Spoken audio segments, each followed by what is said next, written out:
Caleb Grill is a Missouri Tiger, and to me, he looks like a pretty good Demoy Hodge replacement. Plus, Matthew Cleveland taking a visit to Dennis Gates' squad as well. A lot of exciting news on basketball coming up right now on Locked On Mizzou. You are Locked On Mizzou, your daily podcast on the Missouri Tigers. Part of the Locked On Podcast Network, your team every day.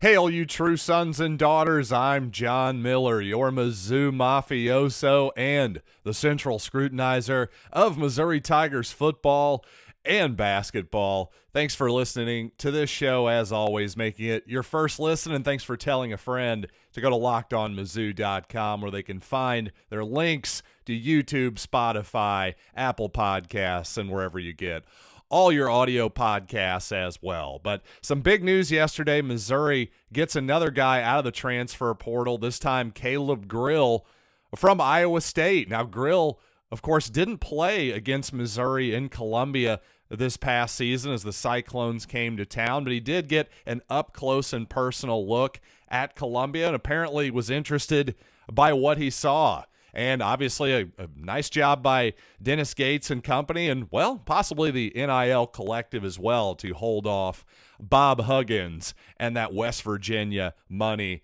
as well. And as I said in the cold opening there, I really think he's a nice Demoy Hodge type replacement, a guy who's going to get most of his shots up from the three-point line, no doubt about it. And he did a nice job of that last season, hitting 37% of his threes and playing through a lot of the season with a bad back, by the way, too, that hopefully by next season, obviously the hope is that he'll be over that. But another hope is, I suppose, that everything off the court with Caleb Grill is okay as well, because, well, Grill was dismissed from the Iowa State program on March 1st as the Cyclones were having a really good season, and, well, Grill's absence somewhat derailed the team, I felt. Not that he was necessarily the best player on the team, but certainly a very important part of the chemistry. And it was said that Grill was kicked off the team for a failure to meet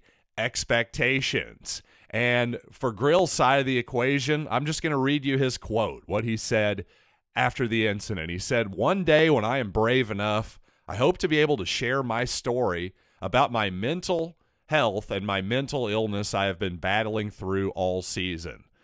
Unfortunately, I said something that I regret, which has cost me my opportunity to finish out my dream at Iowa State. I hope that all the players and Iowa State fans can find it in their hearts to forgive me." So apparently he said something stupid. I'm not even going to speculate on what that might be, but evidently Dennis Gates and his staff are comfortable with the situation. You got to believe that they asked him some relatively hard questions there, right? I mean, if it's bad enough to get kicked off the team and nobody, including the Iowa State coach, nobody from the program's leaked anything about it, so leads you to maybe wonder how big it is. Certainly the less information you have, as we know with the Isaiah Mosley, this situation this past season, well, a lot of wild speculation starts, rightly or wrongly. That's what ends up happening with human nature. So obviously, hopefully everything's all good with Caleb Grill. I can just tell from what I've seen from him on the court, he was obviously a big piece for the Cyclones, and I think he should be a really nice piece just statistically for Missouri. I think he slides in to what Dennis Gates likes to do quite nicely. And actually, considering the way Gates likes to open the court, I think Grill will maybe find himself taking a few more two-point shots this coming season as well. By the way, and I'll be honest with you, don't exactly spend my time assessing Big 12 perimeter defensive players. Forgive me, but word on the street is, at least from Iowa State fans' perspective, a lot of those people who, listen, the Clones fans know basketball well, and the ones that I read seem to think he's a pretty doggone good defensive player too. So again, a nice fit for Missouri and Dennis Gates. And you know what? If you're a Florida State fan, obviously Leonard Hamilton has been an incredible coach for your program. But you do have to start wondering if the absence of Dennis Gates and Charlton Young, is that starting to add up a little bit for a guy who's now into his 70s at this point? Because, well, Florida State had a bad year in 2022, but they had an absolute disaster this past season in 2023. I mean, truly, Florida State was absolutely brutal. I mean, they were the 5th best team in their own state. If you think that's an exaggeration, go check out KenPom, where not only were the Gators better than them, of course, Florida Atlantic was better than them, but South Florida and Florida Gulf Coast had better seasons statistically than the 9-23 Seminoles did as well. So if you have some questions down there, I certainly don't blame you. And perhaps Matthew Cleveland had some questions. He was probably Florida State's best player last season, according to a lot of different metrics. And here's the thing. I think a lot of people assume that, well, that relationship between Gates and Young and Leonard Hamilton, those guys, as competitive as Dennis Gates is, we'll just start there. Maybe he wouldn't try to be so cutthroat as to take away one of Leonard Hamilton's most important guys while he's down on the mat, figuratively speaking. Well, apparently Matthew Cleveland is coming to Columbia and for a visit. I don't know that he's going to sign with Missouri, commit to Missouri, but a visit, that tells you that obviously Dennis Gates is after him. And, well, apparently he got the okay, I would assume, from Leonard Hamilton. Now, Cleveland is a real interesting player, 6'7", 200 pounds, a little more size there on the wing. I think I said that Missouri would be done at guard. Well, you know, I think I meant wing, too, to be fair. So this surprises me a little bit that Missouri is going to be going after Matthew Cleveland as well after having Caleb Grill in the fold. Listen, in terms of numbers, Dennis Gates has explicitly said, hey, we're going to go above the roster limit, quite possibly, or the scholarship limit, I should say, because if you can go up to, say, 16 players on the roster, including walk-ons, well, hey, there's a little bit of NIL money to swish around there where we can make all of this work. That's the important thing to realize here. But Cleveland, with that size, the three-point shooting ability, solid three-point shooter at 35%, definitely fits what Dennis Gates is trying to do, which is be a little bit long, a little bit tall at every position, but also be skilled as well. So he'd be quite the coup, I think, for Missouri to get him. And I think, well, that's their main plan right now, I think, is to get Matthew Cleveland, also to get Kadin Shedrick, the guy I've talked about a lot, transfer portal candidate from Virginia, from the University of Virginia. And I saw somebody online questioning Shedrick's numbers a little bit, saying that, you know, his totals just aren't that impressive. Why are you so high on this guy, John? Well, I do want to explain that. But first, I want to let you in on a little secret. Something exciting is coming to Built.com tomorrow. Yes, tomorrow, April 22nd. I don't have all the details yet, but the excitement is very real, and it's something you don't want to miss. If you know how Built works, they have the most incredible protein bars in the world, and they do these amazing flavor drops with unreal flavors in limited quantity. So mark your calendars and head to Built.com tomorrow, April 22nd, to be one of the first to discover what the hype is all about. Can't wait to see what this new flavor is, and make sure you use the promo code LOCKED15 and you'll get 15% off your order.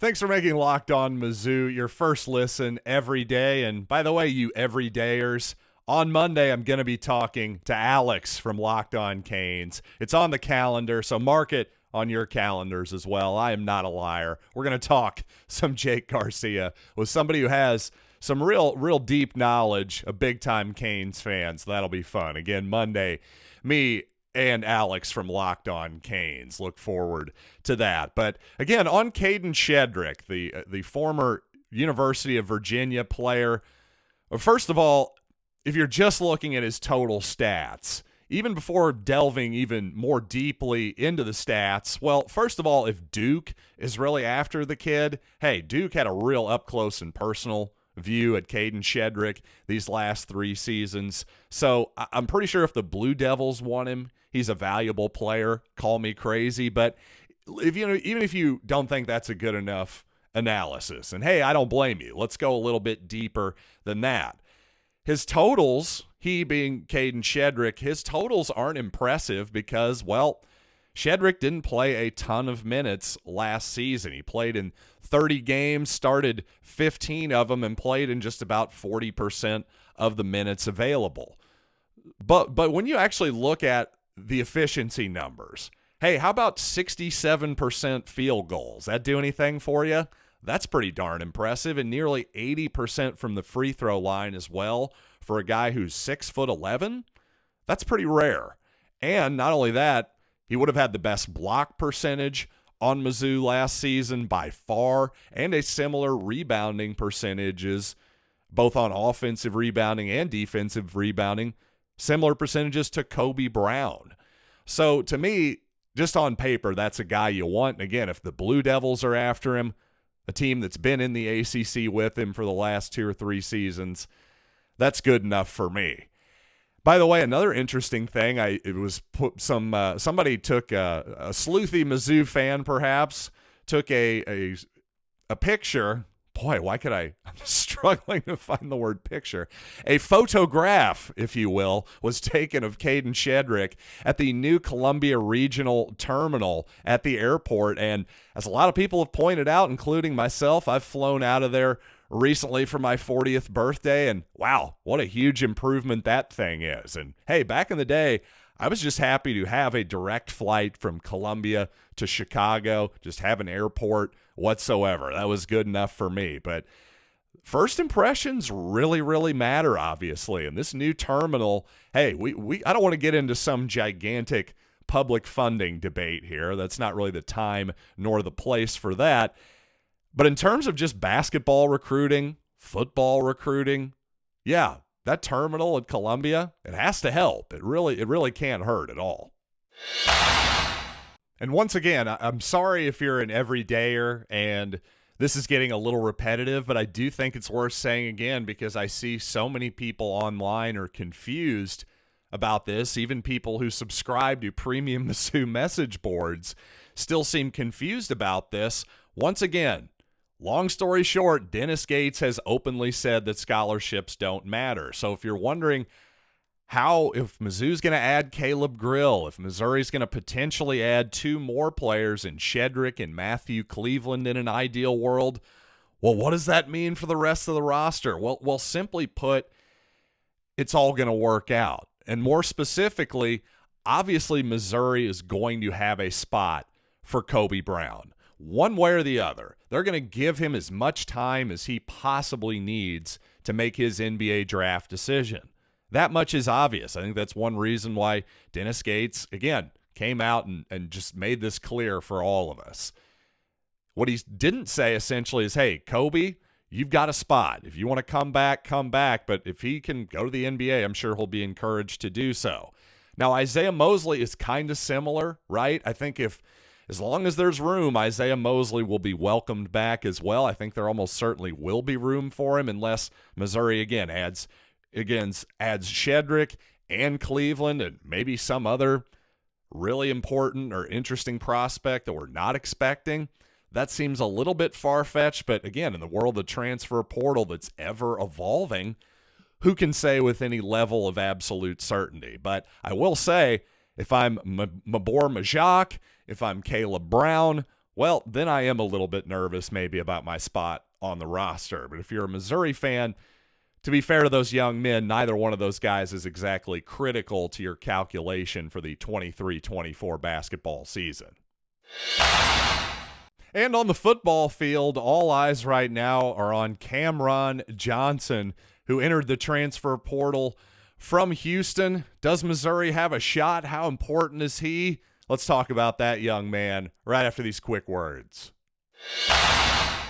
So according to former Houston offensive lineman Cameron Johnson, he's either going to play with Missouri, whom he just visited, or it's going to be USC, who he's going to visit here in the coming days, apparently. And, well, again, sort of similar to my analysis of Kadin Shedrick, hey, if a program like USC is after an offensive lineman, I'm going to be happy if he ends up at Missouri, too. Call me crazy. But Missouri also with some obvious more inside intel there. Of course, Brandon Jones, his former position coach, now the position coach, the offensive line coach at Missouri. And Johnson was also a first-team All-AAC performer as well. So an important guy for Missouri to potentially get. One thing that's interesting is USC is recruiting Johnson reportedly as just a left guard, whereas Missouri maybe wants Johnson to fill out the center position, which Johnson sounds very willing to do. So perhaps it comes down to, is it Missouri or is it the glitz and the glamour of USC, where, by the way, in Los Angeles, they really no longer make movies, let's be honest. So how glitzy and glamorous is it really? But I got to say, if you're Missouri, this is a really important guy to get. I mean, almost there's nobody who's a must get, but if you're going to actually improve this offensive line in a real tangible way right now, well, this is the best and most obvious way to do it. So again, and Missouri's really struggled at center the past season for sure. Just a big gaping hole could have potentially be filled there. So, hey, Cameron Johnson, come on down, buddy. We'd love to have you. And by the way, just a little inside baseball here to finish the show here, figuratively speaking, because really, of course, I'm going to be talking about football and basketball. And you may have noticed the format of this show has been quite a bit different from a year ago. I'm talking way more basketball, especially at the top of the program during the off season. Well, there's a good reason for that. Not only is there more interesting news happening in basketball right now, but the numbers don't lie whatsoever. Missouri fans are really, really, really into Dennis Gates and this program right now. And frankly, they're a little bit cold on this football program and Eli Drinkwitz at the moment. Again, my numbers tell me this.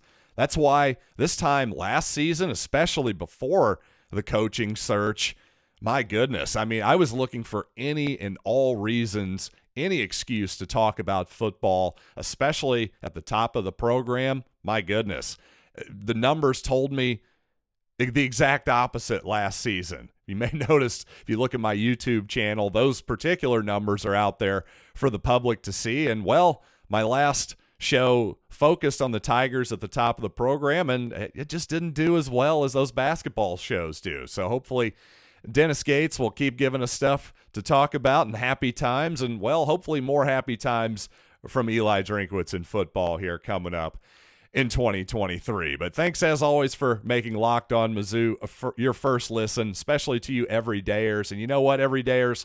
Again, check me out Monday, Locked On Canes. Alex, he's coming. We're going to talk Jake Garcia in depth. Hopefully you guys will actually want to listen to some football on Monday. But until then, I'm John Miller, and this has been Locked On Mizzou.